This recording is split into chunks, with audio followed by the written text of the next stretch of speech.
mga kapatid, tayo po ay magpapatuloy, amen, sa atin pong pagtatalakay. Kung kayo po ay mayroong mga Biblia, pwede nyo po akong sabayan sa pag-aaral o pagbabasa ng salita ng Panginoon. Dito po mga kapatid sa Genesis chapter 3. Amen. Praise God. Genesis chapter 3. Simulan po natin sa verse 6 up to the following verses mga kapatid to verse 11. Pakinggan natin ang sinasabi ng banal na kasulatan mga kapatid. At nang makita ng babae na ang bunga ng punong kahoy ay mabuting kanin at nakalulugod sa mga mata at kahoy na mananasa upang magpapantas sa tao, ay pumitas siya ng bunga niyaon at kinain, at binigyan din niya ang kanyang asawang kasama niya at ito'y kumain. At nadilat kapwa ang kanilang mga mata at kanilang nakilalang sila'y mga hubad, at sila'y tumahi ng mga dahon ng puno ng igos at kanilang ginawang panapi. At narinig nila ang tinig ng Panginoong Diyos na lumalakad sa halamanan sa kulimlim ng araw. At nagtago ang lalaki at ang kanyang asawa sa harapan ng Panginoong Diyos sa pagitan ng mga punong kahoy sa halamanan. Amen. At tinawag ng Panginoong Diyos ang lalaki at sa kanya'y sinabi, "Saan ka naroon?" At sinabi niya, "Narinig ko ang iyong tinig sa halamanan at ako'y natakot, sapagkat ako'y hubad at ako'y nagtago." At sinabi niya, "Sinong nagsabi sa iyong ikaw ay hubad? Nakakain ka ba ng bunga ng punong kahoy na iniutos ko sa iyong huwag mong kanin?" Amen. Pagpalain ng Panginoon ang pagkabasa ng kanyang banal na salita. So, itong senaryong ito, pamilyar ito sa atin na kung saan dito nagsimula yung pagkahulog at pagkakasala ng tao. Amen. Si Adan at si Eva. Hindi lingid sa atin pong mga kaalaman na ang unang nagkasala o ang unang sumuway sa utos ay si Adan at ang unang nadaya ay si Eva. Si Adan ang unang sumuway sapagkat si Adan ang unang inutusan ng Diyos tungkol sa bagay na ito, at si Eva mga kapatid ay nadaya. Amen. Kaya pag-aralan natin ito mga kapatid sapagkat meron itong magandang mensahe ang Panginoon para sa atin. Ang tanong ng Diyos doon mga kapatid kay Adan, amen, saan ka naroroon mga kapatid? O saan ka naroon mga kapatid? So tayo mga kapatid ay mayroong kalagayan sa harapan ng Panginoon. Tayo mga tao, dahil sa kasalanan, ang naging kalagayan natin o ng tao sa harapan ng Diyos ay makasalanan na walay ang pakikipag-ugnayan o yung ugnayan ng tao sa Diyos. Hindi po ang Diyos ang humiwalay, kundi ang tao po mismo ang humiwalay mga kapatid.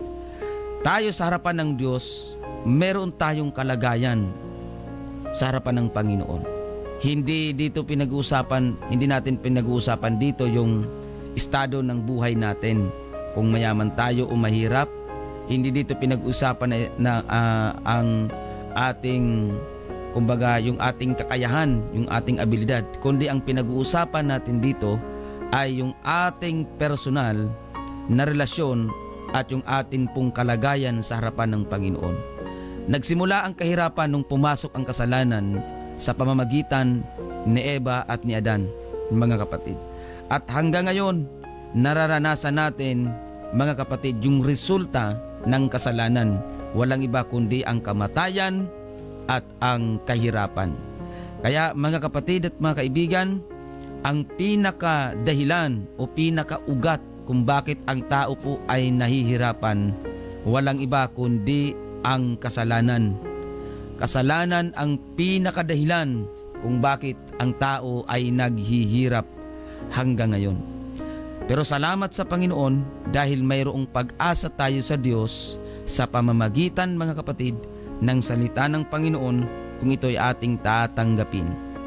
Si Eva, mga kapatid, amen, nakipag-usap doon sa ahas. Alam natin, ang ahas wala ka talagang makitang mabuti dyan. Bukod sa makamandag, mga kapatid, amen, wala talaga tayong makikitang kabutihan dyan. Mga kapatid, nakamamatay ang venom ng ahas na yan. Kaya itong tagpong ito, dito rin nagsimula na maghirap ang kalagayan ni Eva at ni Adan. Dahil ang unang paglikha ng Diyos sa kanila, mga kapatid, ay napakaganda. Perpekto ang paglikha ng Diyos sa kanila. Bago sila nilagay ng Diyos sa Garden of Eden, provided lahat, mga kapatid. Amen. Praise God. Kaya nung pumasok ang kasalanan, doon nagkaroon, mga kapatid, ng kahirapan. Amen, si Eva at si Adan. Pinalaya sila ng Diyos sa Garden of Eden, mga kapatid. Amen. Praise God.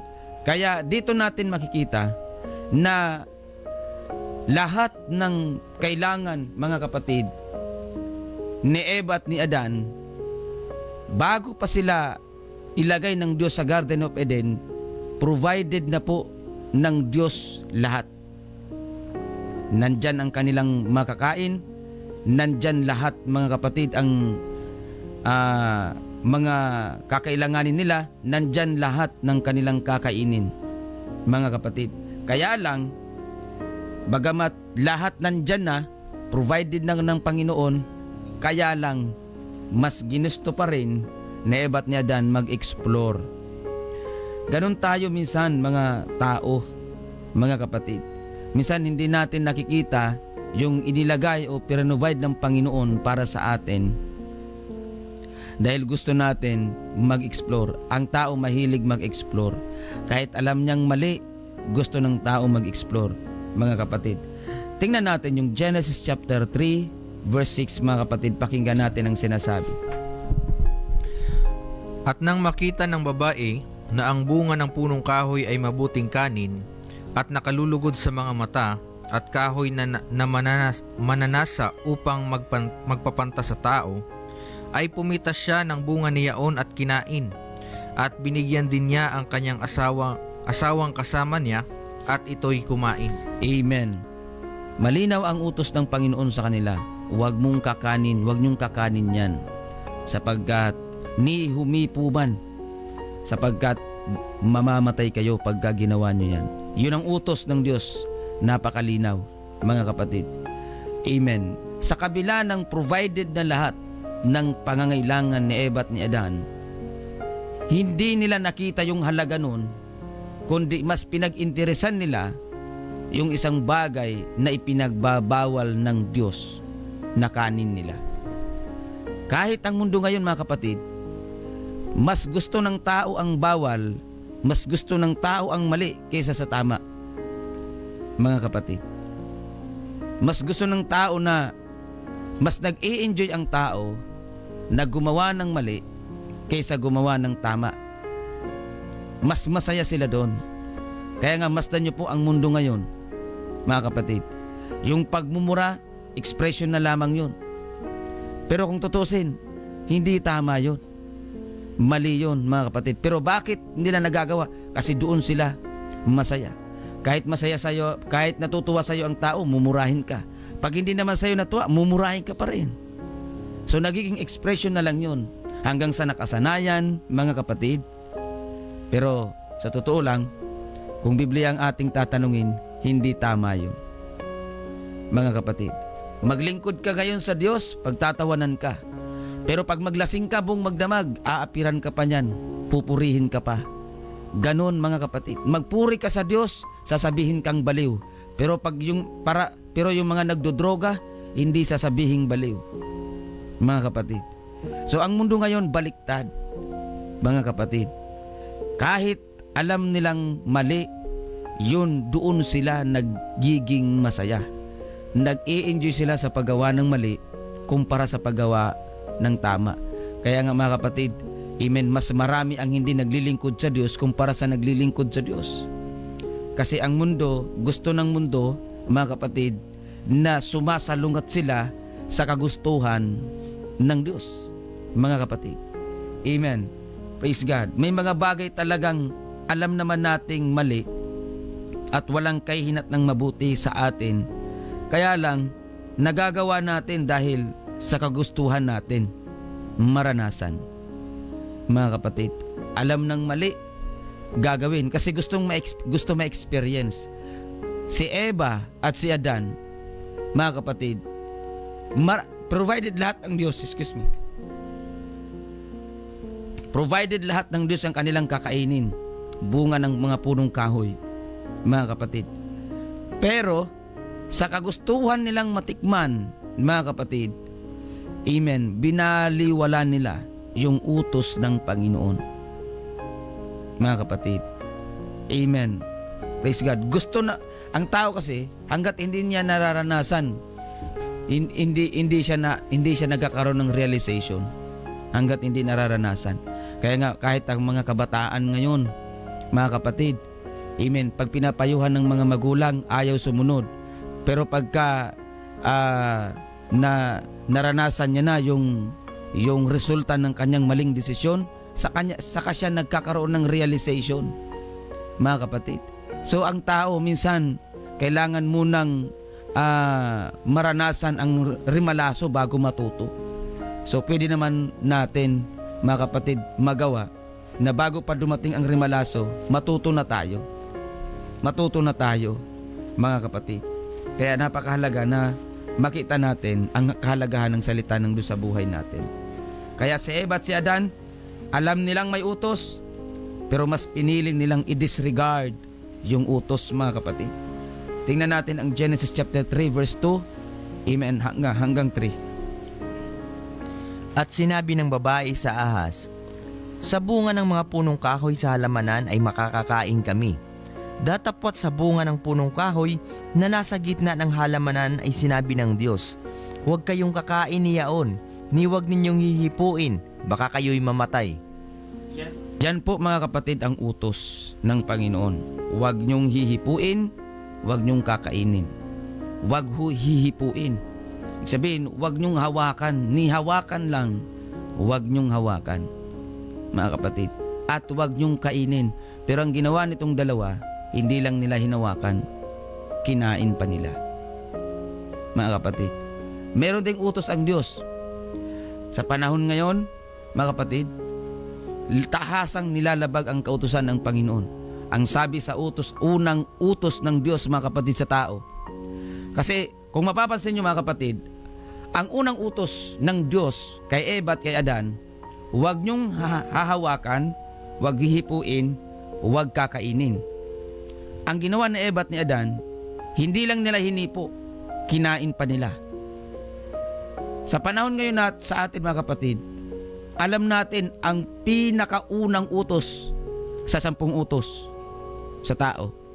Huwag gagawa, huwag magkakaroon, huwag sasambahin, huwag luluhuran. Pero sa panahon ngayon, kung ating titingnan, hindi lang ang tao gumawa. Hindi lang ang tao, mga kapatid, nagkaroon, kundi sinamba pa nila at niluhuran pa nila, mga kapatid. Kaya halos may pagkakapareho yung nangyayari noon kaysa sa nangyayari ngayon, mas malala pa, mga kapatid. Noon, ang utos ng Diyos kay Eva at kay Adan, huwag hihipo, huwag hawakan, at huwag kakainin. Ang pinakaunang utos ng Diyos sa atin, huwag gagawa, huwag magkakaroon, huwag sasambahin. Kaya lang ang nangyayari ngayon, hindi lang gumawa, hindi lang nagkaroon, kundi sinamba pa. Mga kapatid, ang sabi ng Panginoon, huwag kayong gagawa ng larawang inanyuan sa langit at sa lupa, mga kapatid. At huwag kayong magkakaroon, huwag nyong sasambahin, mga kapatid. Pero anong ginawa ng tao? Hindi lang sila gumawa, hindi lang nagkaroon, kundi sinamba pa. So, ang kasalanan, mga kapatid, yung tao, the more, kahit alam nilang mali, mga kapatid, mas nag-e-enjoy sila sa mali kumpara sa tama. They knew the command, but they choose to disregard the commandments of the Lord, mga kapatid. So, ayaw ng Panginoon na ganun ang tao. Kaya lang, sa nakikita natin ngayon, mas lumalala ang sitwasyon ng tao, mga kapatid. Amen. Kung hindi lang sana hinawakan, hindi sana makakain, yung bunga ng punong kahoy ng pagkakaalam ng mabuti at masama. Ganon din sa panahon natin ngayon, mga kapatid. Kung hindi lang sana gumawa, wala sanang magkakaroon at wala sanang sasamba. Kung wala sanang gumawa ng mga larawang inanyuan, wala sanang magkakaroon at wala sanang sumasamba doon sa mga larawang inanyuan. Kaya sa unang utos pa lang, dapat malinaw sa atin ang utos ng Diyos. Huwag gagawa, mga kapatid, at huwag magkakaroon. Hindi ka naman magkakaroon kung hindi ka gagawa. Kaya huwag natin gagawin. Matthew chapter 15 verse 8 to 9, pakinggan natin ang sinasabi ng Biblia. Ang bayang ito'y iginagalang ako ng kanilang mga labi. Datapwat ang kanilang puso ay malayo sa akin. Datapwat walang kabuluhan ang pagsamba nila sa akin, na nagtuturo ng kanilang pinakaaral ang mga utos ng mga tao. Amen. Walang kabuluhan, mga kapatid. Amen. Ang pagsamba ng mga tao na iginagalang lamang ang Diyos sa pamamagitan ng kanilang mga labi. Mga kapatid, sabi ng Panginoon, ang bayang ito'y ginagalang ako ng kanilang mga labi, datapot ang kanilang mga puso ay malayo sa akin. Kaya, hindi porket nirespeto natin ang Diyos sa labi, okay na yon. Kailangan kung paano natin nirespeto ang Diyos, mga kapatid, sa atin pong mga labi, dapat ganun din nakikita sa ating mga puso. Mga kapatid, kailangan nagmamanifest yung ating pagkilala sa Panginoon sa pamagitan ng ating mga ginagawa. Kaya nga sabi ng Panginoon sa Matthew chapter 7 verse 19, sa bunga inyo silang makikilala. Mga kapatid, makikilala mo ang tao na totoong naglilingkod sa Diyos kapag ang tao na yon ay sumusunod sa utos ng Diyos. Hindi natin masusunod ang Diyos sa pamagitan ng ating mga labi. Kasi ang pagsunod, hindi yun sa labi ginagawa, kundi sa gawa, sa kilos. Mga kapatid, sa isip, sa salita, at sa gawa, doon ginagawa ang pagsunod. Hindi sa labi lang. Kaya mga kapatid at mga kaibigan, amen, si Adan at si Eva, alam nila may utos ang Diyos. Pero mas pinili nila na sawayin, o mga kapatid, mas pinili nila na ibaliwala ang utos ng Panginoon. James chapter 4 verse 17, ganito po ang ating mababasa. Sa nakaalam ng paggawa ng mabuti at hindi ginagawa, ito'y kasalanan. Ito'y kasalanan sa kanya. So sa nakakaalam ng paggawa ng mabuti at hindi ginagawa, ito ay kasalanan. Kapag alam mong tama tapos hindi mo ginagawa, kasalanan yun sa Diyos. Dalawang klase kasi ang kasalanan na pwedeng magawa ng tao. Sin of commission and sin of omission. Yung sin of commission, ito yung nakakumit ka. Ibig sabihin, ito yung kasalanan na nagawa mo. Halimbawa, nakapatay ka. Kasalanan yun. Pero yung sin of omission, ito yung kasalanan, mga kapatid, dahil hindi mo ginawa yung tama. Halimbawa, tama ang maglingkod sa Diyos, tapos hindi mo ginagawa, kasalanan yun. Hindi ka pa nakakakomit nun ha. Hindi ka pa nakakagawa. Wala ka pang ginagawa, nagkakasala ka na dahil yan ay sin of omission. Ibig sabihin, hindi mo ginagawa yung alam mong tama. Kagaya ngayon, pinapaliwanag natin ang banal na kasulatan. Alam ng Diyos at alam mo na tama ito. Tapos hindi mo ginagawa, ikaw ay nagkakasala. Mga kapatid. Amen. Kaya napakainam sa buhay natin na magkaroon tayo ng desire, magkaroon tayo ng hangarin na sumunod sa utos ng Panginoon. Huwag lang natin tingnan yung ating sariling kasiyahan na makalaman, kundi tingnan natin kung saan nagiging masaya ang Diyos sa ating mga ginagawa. Kasi may paghuhukom po na darating, mga kapatid at mga kaibigan. Sa bawat ginagawa natin, mabuti man yan o masama, ipagbibigay sulit natin yan sa Diyos. Kaya magkaroon tayo ng desire, magkaroon tayo ng hangarin, pagmimithi na sundin ang utos ng Panginoon sapagkat tayo rin lang naman talaga ang makikinabang niyan. Ang utos ng Diyos, sundin mo man yan o hindi, mga kapatid, walang mababago sa Diyos. Pero pag hindi mo yan sinunod, may masamang mangyayari sa iyo. Pero pag sinunod mo yan, ikaw rin ang makikinabang niyan. Parang pagkain yan eh. Pagka kinain mo, Brother Raymar, ang isang pagkain, hindi naman akong mabubusog. Ikaw mismo na kumain ng pagkain, ikaw ang mabubusog. Pero pag hindi mo kinain yun, hindi ka mabubusog. So ganun ang pagsunod sa utos ng Panginoon. Ikaw rin o tao lang ang makikinabang yan. Sa totoo lang mga kapatid, ito yung lagi kong sinasabi sa aking mga pangangaral. Amen. Mayroon bang madadagdag sa Diyos kapag sinunod natin ang Diyos? Meron bang bagay na madadagdag sa Kanya pag sinunod natin ang Diyos? Wala naman mga kapatid. Sa katunayan, kung tutuusin, lugi nga ang Diyos sa atin. Kasi mas marami ang nagagawa nating pagsuway kaysa pagsunod. Pero dahil ang Diyos ay mahabagin, sagana sa biyaya at pag-ibig, punong-puno siya ng konsiderasyon at pag-uunawa sa tao. Kaya lang ang tao sinasamantala yung kabaitan at kabutihan ng Diyos. Mga kapatid, kaya wala namang madadagdag sa Diyos kapag sinunod natin ang Diyos. Wala namang madadagdag sa Kanya yun. Hindi po ka sa Diyos, kumbaga kapag hindi mo sinunod ang Diyos, wala ring mangyayari sa Diyos. Pero may masamang mangyayari sa iyo. Because ang sabi ng Biblia, what you sow is what you reap. Kung ano ang iyong itinatanim, yun ang iyong aanihin. Kapag nagtanim ka ng pagsunod, mga kapatid, aani ka ng pagpapala galing sa Panginoon. Yung pagpapala na yan, mga kapatid, hindi lang yan tumutukoy sa material na bagay, kundi maging ang ating kaligtasan, yan ay pagpapala ng Diyos para sa atin. Kaya si Eva at si Adan, nung sumuway sila, huli na.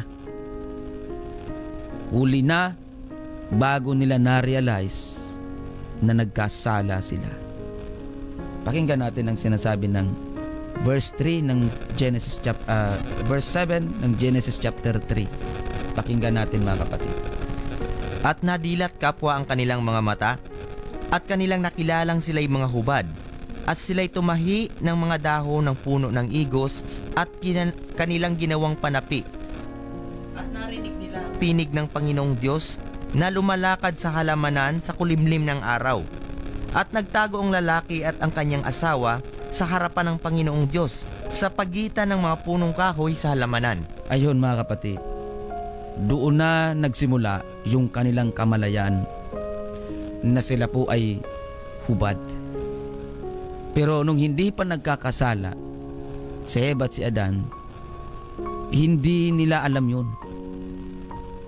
Inosente po sila, mga kapatid. Kaya nung nagkasala sila, doon na nila nakita yung kahihiyan. Take note, ang bunga ng kasalanan maliban sa kamatayan, kahihiyan, mga kapatid. Pag nagkasala ka sa harapan ng Panginoon, mga kapatid, kahihiyan yun. Ang bunga ng kasalanan, maliban sa kamatayan, ang resulta niyan, kahihiyan. Kaya masdan niyo po yung mga tao na guilty sa kasalanan, nahihiya. Kaya nga, every time na ako nag-i-invite, Brad, attend ka po sa church. Kailangan natin ng Panginoon. Ang lagi nilang bukang bibig, tatanggapin pa kaya ako ng Diyos? Kasi may guilt sila eh.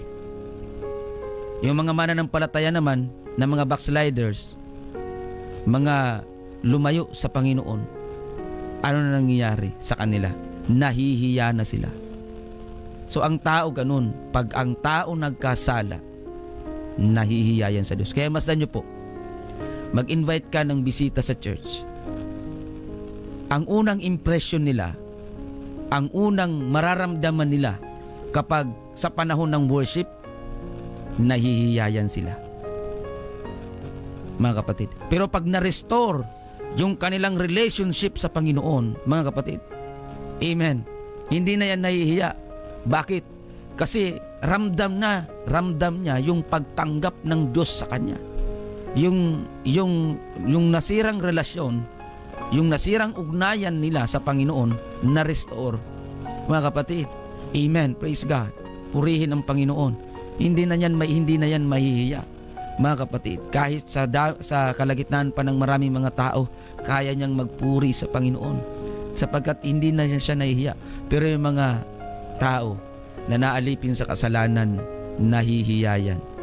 Yun talaga kasi ang resulta ng kasalanan, kahihiyan. Kaya nung si Eva at si Adan nagkasala, mga kapatid, nagtago sila sa Diyos dahil nahihiya sila. Mga kapatid, amen, para hindi tayo humantong sa ganong sitwasyon, piliin natin ang sumunod sa mga utos ng Panginoon. Mahal tayo ng Diyos, mga kapatid. Ayaw ng Diyos na ilagay tayo sa kahihiyan. Ayaw ng Diyos na ilagay tayo, mga kapatid, sa kapahamakan. Amen. Ang pangangaral ng ganito, mga kapatid, ito po ay pinahihintulutan ng Panginoon para iparating sa atin na mahal niya tayo, kaya niya tayong tanggapin gaano man kalaki at kabigat ng mga kasalanan natin. In verse 9, mga kapatid, ng Genesis chapter 3, pakinggan natin ang sinasabi ng Panginoon. At tinawag ng Panginoong Diyos ang lalaki at sa kanya'y sinabi, saan ka naroon? Mga kapatid, saan ka naroon? Kung tatanungin tayo ng Diyos ngayon, saan ka naroon ngayon? Ano nang estado ng buhay mo ngayon? Ano nang estado ng relasyon mo sa Panginoon ngayon? Ano na ang kalagayan mo sa harapan ng Panginoon ngayon? Kapatid at kaibigan, sa mga kapwa ko mananampalataya, tayo ang nakakakilala ng mga sarili natin. Mga kapatid, tayo ang mas nakakakilala sa sarili natin at ang Diyos ang mas nakakakilala din sa sarili natin. Kaya kung tatanungin ka ng Diyos ngayon, mga kapatid, ano na ang kalagayan mo ngayon? Ano nang estado ng iyong pananampalataya? Ano nang estado ng iyong paglilingkod? Ano nang estado ng buhay mo ngayon? Amen. I am not referring your riches, mga kapatid, your status in life, mga kapatid, pagdating sa material na bagay. Amen. Ang tinutukoy natin dito ay yung ating kalagayan sa harapan ng Panginoon. Kumusta yung ating kalagayan sa harapan ng Diyos? Sa mga kapwa ko mananampalataya, nananatili ka ba sa pagsunod? Nananatili ba ang iyong pananampalataya sa Diyos? Nananatili ka ba sa pagtitiwala sa Diyos? Nami-maintain mo ba yung iyong pakikipag-ugnayan sa Diyos? Sa mga hindi pa mananampalataya, kapatid at kaibigan, huwag mong isipin na hindi ka kayang tanggapin ng Diyos. Huwag mong isipin na sa dami ng kasalanan mo ay hindi ka na kayang tanggapin ng Diyos. Hindi po, mga kapatid. Diyan po kayo nagkakamali. Ang Diyos, siya po ay mahabagin. Siya po ay mapagmahal. Mahal niya ang tao. Siya ay Diyos ng pag-ibig. Kapag lumapit ka sa Diyos, hindi condemnation, mga kapatid, ang mararamdaman mo. Hindi pagtatakwil ang mararamdaman mo kapag lumapit ka sa Diyos. Ang mararamdaman mo kapag lumapit ka sa Diyos ay ang pagtanggap ng Diyos sa buhay mo. Na kahit sa dami ng mga pinagdaanan mo, sa dami ng mga kasalanang nagawa mo sa harapan ng Panginoon, kaya kang tanggapin ng Diyos, mga kapatid. Hindi siya nagkukondem ng tao, mga kapatid, dahil pag-ibig ang nais ng Diyos na may manaba ng tao sa kanya, sa paglapit ng tao sa Kanya. Kapatid at kaibigan, sino ka man, mahal ka ng Diyos. Bagamat hindi ka tinatanggap ng lipunan, hindi ka man tanggap ng iyong pamilya, hindi ka man tanggap ng lipunan, pero mga kapatid, tanggap ka ng Diyos. Hindi ka man tanggap ng mundo, sa Diyos, kaya kang tanggapin ng Panginoon, mga kapatid. Amen. Basta't lumapit ka lang sa Kanya, ibigay mo ang buong buhay mo sa Panginoon, isuko mo ang iyong buhay sa Panginoon, mga kapatid. Amen. Mararamdaman mo ang paglingap at ang pagmamalasakit, ang biyaya, ang habag, at ang pag-ibig ng Diyos. Kapatid, mahal ka ng Panginoon. Amen. Hindi ka ipapahiya ng Diyos, mga kapatid. Si Satanas kasi, aakitin ka niya. Tutuksuin ka niya.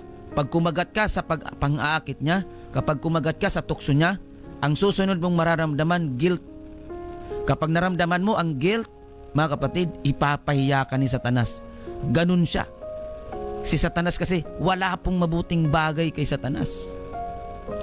Puro kasamaan yan. Kaya pagka kumagat ka sa tukso ni Satanas, ang sunod niyang gagawin sa'yo, ipapahiya ka ni Satanas sa harapan ng Diyos at maging sa harapan ng mga tao.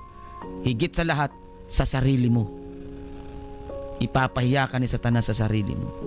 To the point na ayaw mo nang na ikaw mismo ang makakaramdam, ikaw mismo ang magkukundina, ikaw mismo ang magkukondem sa sarili mo para mas lumayo sa Diyos, mga kapatid. Pero wag nating gawin yon, sapagkat ang Diyos ay patuloy na nagpapaanyaya.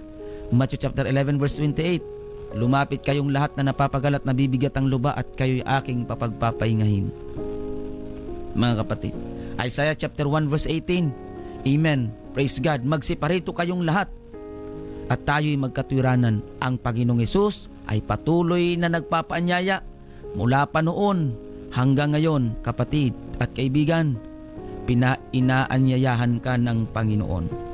Romans chapter 12 verse 22, pakinggan natin ang sinasabi ng Biblia.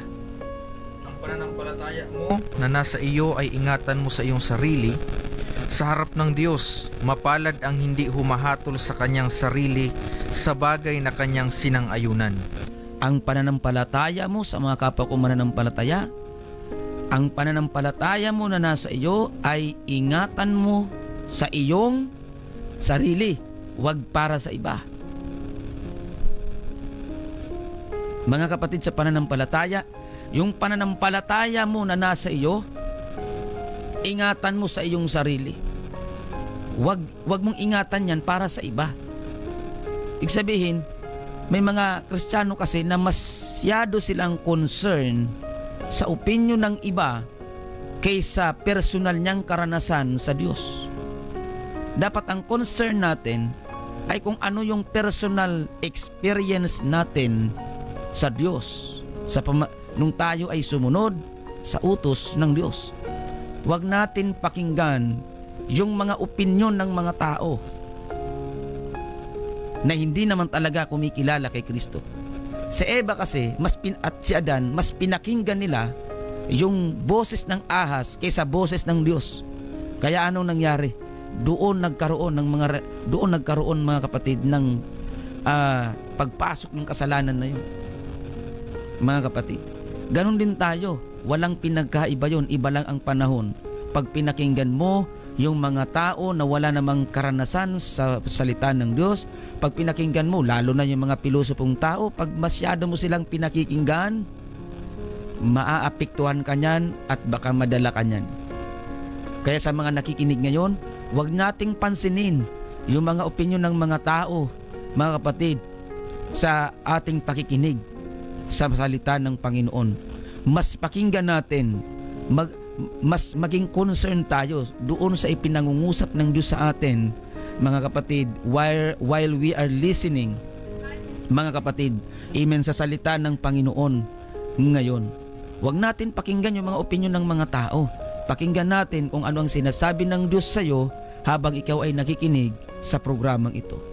Listen to the voice of God, not to the voice of others, mga kapatid, na wala naman talagang silang personal knowledge tungkol sa paglilingkod sa Panginoon. Kaya yung pananampalataya mo na nasa iyo ay ingatan mo sa iyong sarili, wag para sa iba. Kaya wag kang dumipende sa sinasabi ng iba, kundi dumipende ka sa kung ano ang sinasabi ng Panginoon sa atin, kapatid. Ephesians chapter 5 verse 15, amen, to 17, pakinggan natin ang sinasabi ni Apostol Pablo. Mga ingat nga kayong lubos kung paano kayo lumalakad, huwag gaya ng mga mangmang, kundi gaya ng mga marurunong, na inyong samantalahin ang panahon, sapagkat ang mga araw ay masasama. Kaya huwag kayong maging mga mangmang, kundi unawain ninyo kung ano ang kalooban ng Panginoon.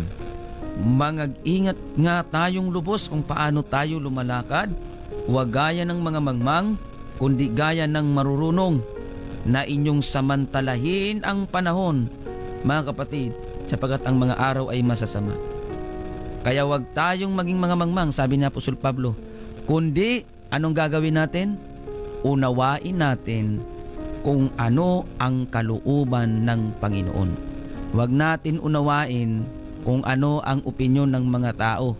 Ang kailangan nating unawain kung ano ang kalooban ng Panginoon, at yun ang ating dapat gawin at sundin, mga kapatid. Amen. Kaya nga pinag-iingat tayo kung paano tayo lumalakad. Amen. Kung paano tayo namumuhay, kung paano tayo nag-iisip, kung paano tayo naglilingkod, mag-ingat tayo, mga kapatid. Amen. Huwag tayong gaya ng mga mangmang, kundi gaya ng mga marurunong. Yung mga marurunong na tao, mga kapatid, wala silang sinasayang na panahon. Yung mga marurunong na tao, wala silang inaaksayan na oras at panahon. Talagang sinasamantala nila ang panahon na binibigay ng Diyos sa kanila. Bakit?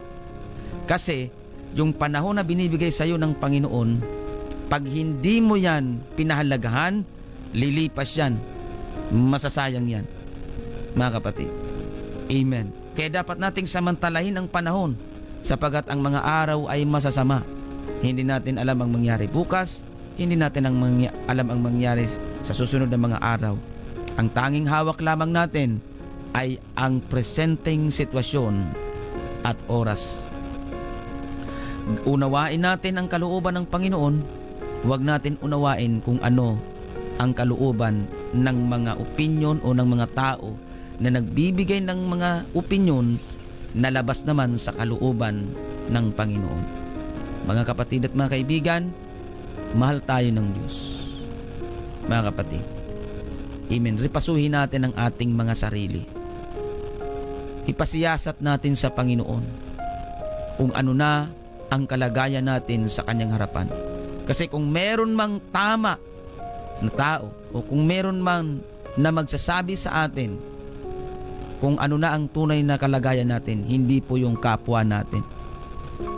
Ang totoong magsasabi, ang pwede lang magsabi ng kung ano ang totoong kalagayan natin, una ang Diyos, pangalawa ang sarili natin. Dahil ang Diyos ang mas nakakakilala sa atin, at tayo, kilala natin ang mga sarili natin. Kaya ang dapat nating gawin, huwag kang mangumpisal sa tao, mangumpisal ka sa Diyos, mga kapatid. Kasi pagka nangumpisal ka sa tao, baka nga yung pinagkukumpisalan mo, mas makasalanan pa yan kaysa sa'yo, mga kapatid. Kaya mas mainam, mangumpisal tayo sa Diyos, hindi sa tao. Pastor, paano ba mangumpisal sa Diyos? Una, panalangin. Pangalawa, pagbabasa ng salita ng Diyos. Yun ang tamang pangungumpisal sa Diyos. Hindi yung mangungumpisal tayo sa tao, mga kapatid, na yung taong pinagkukumpisalan natin, baka nga mas makasalanan pa yan sa atin. Kaya mas mainam, mangumpisal tayo sa Diyos sa pamagitan ng ating pananalangin at ng pagbabasa ng salita ng Diyos, mga kapatid. Maraming salamat po sa inyong panunood at sa inyong pong pakikinig. Nawa tayo po ay may natutunan sa salita ng Panginoon na atin pong natalakay. Maraming salamat po sa inyong walang sawang pagsubaybay sa salita ng ating Panginoon, mga kapatid. Amen. Praise God. Tayo po ay manalangin sa ating pagtatapos, mga kapatid at mga kaibigan. Dakila at makapangyarihang Diyos, aming Panginoong Jesucristo, maraming salamat po sa napakagandang pagtatalakay na ito, na kung saan ito po ay paalala sa amin, mga mananampalataya at sa mga hindi mananampalataya. Panginoon, tulungan mo kami na magkaroon ng pag-i-examine sa aming mga sarili sa iyong banal na harapan. Tunay nga, Panginoon, na ikaw ang Diyos ng pag-ibig, Diyos na mapagbiyaya, Diyos na mapagmahal, Diyos na mahabagin. Panginoon, mangusap ka po sa lahat ng aming mga kababayan, sa lahat ng mga nakikinig, sa lahat ng mga nanunood. Gaano man kabigat ang kanilang mga kasalanan, Panginoon, naniniwala kami na kaya mo silang tanggapin kung sila po ay magpapakumbaba, lalapit at maglilingkod sa iyo at mag-aalay ng buhay para sa iyo. Panginoon, mangusap ka po sa lahat ng mga nanood, sa lahat ng mga nakinig. Touch their hearts, touch their mind, Lord. I pray, Lord, the blessing of Deuteronomy 28 and the protection of Psalms 91 be upon them. In Jesus' mighty name, this is our prayer. Amen. Maraming salamat po mga kapatid sa inyong walang sawang pagsubaybay sa salita ng Panginoon. Nawa kayo po ay mayroong naintindihan at naunawaan sa ating mga pagtatalakay. Hindi ko na po maisa-isa ang atin pong mga radio Facebook Live viewers. Amen. Lahat. Dahil ang oras natin ay limitado. Sir Melbert Karungoy.